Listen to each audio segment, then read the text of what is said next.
Shalom, Bapak Ibu Saudara, sahabat saksi yang dikasihi Tuhan. Renungan firman Tuhan saya ambil dari Kisah Para Rasul pasal yang ke-10 ayat yang ke-36b. Saya akan membacakan. Memberitakan damai sejahtera oleh Yesus Kristus yang adalah Tuhan dari semua orang. Bapak Ibu Saudara sahabat saksi yang kasih Tuhan, mari kita berdoa terlebih dahulu.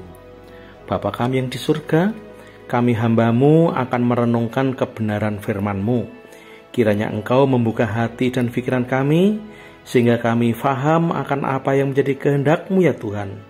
Berkaryalah ya Roh Kudus, biarlah firman-Mu menuntun kami sepanjang hari ini. Dalam nama Tuhan Yesus, hamba berdoa. Amin.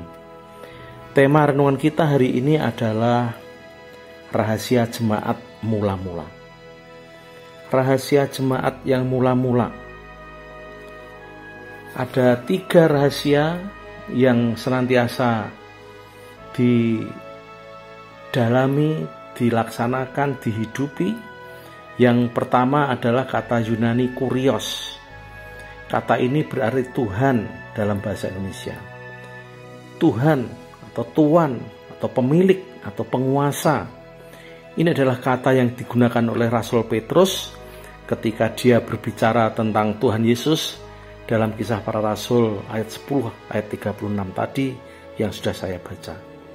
Orang-orang Kristen yang mula-mula tidak mendengar khotbah tentang pengembangan diri, mereka tidak mendengar khotbah tentang eksposisi ayat demi ayat. Apa yang mereka dengar terus-menerus adalah Injil tentang kematian Yesus, penguburan Yesus, kebangkitannya, kebangkitan Sang Kurios, Tuhan Yesus Kristus. Dia adalah Tuhan atas semua orang. Jadi kata pertama kurios menunjukkan sentralitas Kristus sebagai inti pesan mereka dan Tuhan mereka yang hidup. Tidak heran Rasul Paulus berkata, "Kami memberitakan Kristus yang disalibkan. Sebab aku telah memutuskan untuk tidak mengetahui apa-apa di antara kamu selain Yesus Kristus, yaitu Dia yang disalibkan." Rahasia kedua adalah Bapak Ibu Saudara yang tercantum dalam kata Yunani agape. Agape adalah kata khas kekristenan. Itu artinya kasih yang memberi diri. Tuhan Yesus menggunakan kata ini ketika Dia berbicara kepada murid-murid yang pertama. Tuhan Yesus berkata, "Aku memberikan perintah baru kepada kamu, yaitu supaya kamu saling mengasihi, sama seperti aku telah mengasihi kamu, demikian pula kamu harus saling mengasihi. Dengan demikian semua orang akan tahu bahwa kamu adalah murid-muridku, jikalau kamu saling mengasihi." Bapak Ibu Saudara sahabat saksi, Dr. Timothy Lin, seorang pendeta di gereja Tionghoa, berkata, "Para rasul menerima perintah kasih ini langsung dari Tuhan kita dan mereka kemudian mempraktekannya terus-menerus. Akibatnya adalah, lihatlah betapa orang Kristen saling mengasihi satu sama lain, menjadi sebuah pernyataan kekaguman dari orang-orang yang tidak Kristen."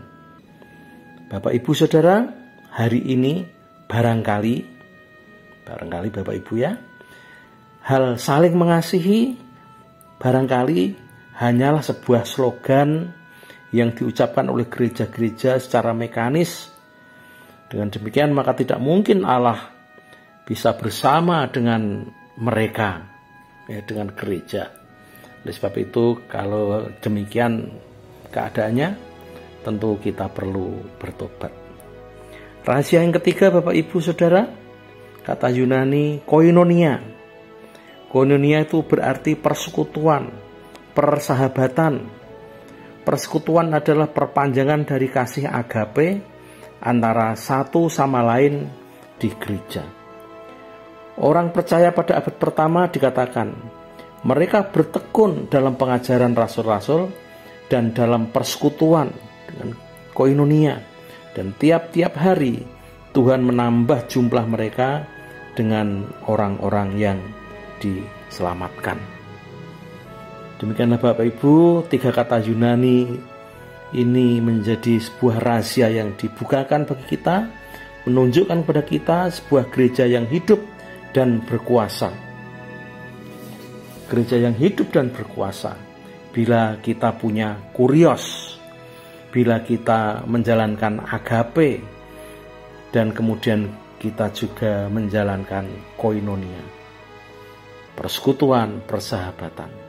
Kiranya Tuhan memberkati kita semua. Mari kita berdoa.